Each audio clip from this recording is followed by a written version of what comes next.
पहला, एनवायरनमेंट की दृष्टि से ये चलता है कि पूरी दुनिया में जिस प्रकार से आज हम रह रहे हैं, एनर्जी बेस्ड सोसाइटी पे रह रहे हैं। अगर एनर्जी ना हो तो ना ये टीवी चलेगा, ना लाइट जलेगी, ना कार चलेगी, कुछ भी नहीं होगा। लेकिन ये जो एनर्जी है, अगर हमने परंपरागत तरीके से ही जिस एनर्जी का इस्तेमाल किया तो कार्बन एमिशन बढ़ने वाला है, धरती का तापमान भी 1.5 डिग्री से बढ़ने वाला है।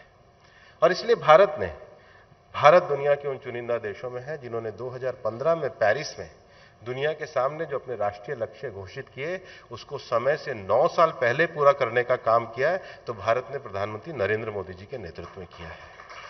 और इसलिए एनर्जी सेक्टर में ग्लासगो में COP26 में प्रधानमंत्री जी के द्वारा दुनिया को जो पंचामृत दिया गया था, जिसका अर्थ है कि उन 5 नए विषयों को, चाहे रिन्यूएबल हो, चाहे कार्बन एमिशन कम करना हो, चाहे हमारे देश में लाइफ मिशन को स्थापना करनी हो, चाहे 2070 में हमको नेट जीरो प्राप्त करना हो, उसके साथ ही साथ दुनिया की जो दूसरी बड़ी चुनौती है वो लैंड डिग्रेडेशन की है। क्योंकि कुछ भी हम एनर्जी के साथ जी नहीं सकते और बिना अच्छी लैंड के हमारे को फूड और सप्लाई हो नहीं सकती। लेकिन अर्बनाइजेशन के कारण, फ्लडिंग के कारण या यूरिया के कारण आज दुनिया में सबसे बड़ा जो चैलेंज है वो लैंड डिग्रेडेशन का है। भारत ने उसके COP की भी अध्यक्षता करी और भारत ने अपने स्केल में इतना बड़ा काम किया है कि लैंड की क्वालिटी ठीक रहे। इस देश में प्रधानमंत्री जी के नेतृत्व में पिछले 8 सालों में 29 करोड़ किसानों को सॉइल हेल्थ कार्ड दिए गए हैं। आज हमको समझ में नहीं आता है, लेकिन किसान के पास जब जमीन की क्वालिटी होती है तो लैंड डिग्रेडेशन को बचा सकता है। और तीसरी जो बड़ी थ्रेट है वो बायोडायवर्सिटी की है।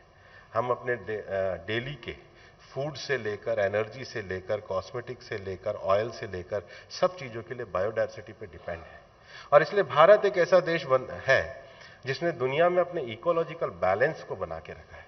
हम अपना फॉरेस्ट कवर भी पिछले 8 साल में बढ़ाकर रखने में कामयाब हुए हैं। और इसीलिए भारत ने दुनिया के सामने एक पूरा विजन रखा है कि अगर कोई इकोलॉजिकल रॉन्ग होता है तो इकोलॉजिकल हार्मनी हमको रखनी चाहिए।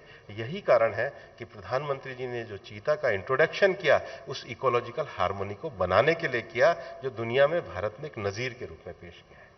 और इसलिए मैं कहना चाहूंगा कि जो सुपर पावर बनने की जो लक्षण है वो पॉलिसी इंटरवेंशन के तो साथ है ही, संकल्प के तो साथ है ही, उसके साथ साथ एक विजन के साथ भी है। और आज प्रधानमंत्री जी ने दुनिया में जो एक नया विजन दिया है वो विजन है मिशन लाइफ का, कि भविष्य में दुनिया के जो संसाधनों का प्रयोग हमको करना है, वो संसाधनों का प्रयोग हमको इस प्रकार से करना है कि वो माइंडलेस कंजम्पशन ना हो, माइंडफुल यूटिलाइजेशन हो। माइंडलेस कंजम्पशन दुनिया के पर्यावरण की सबसे बड़ी चुनौती है।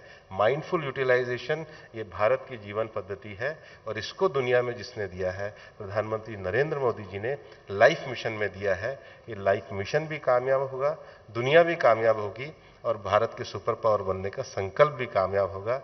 Thank you very much.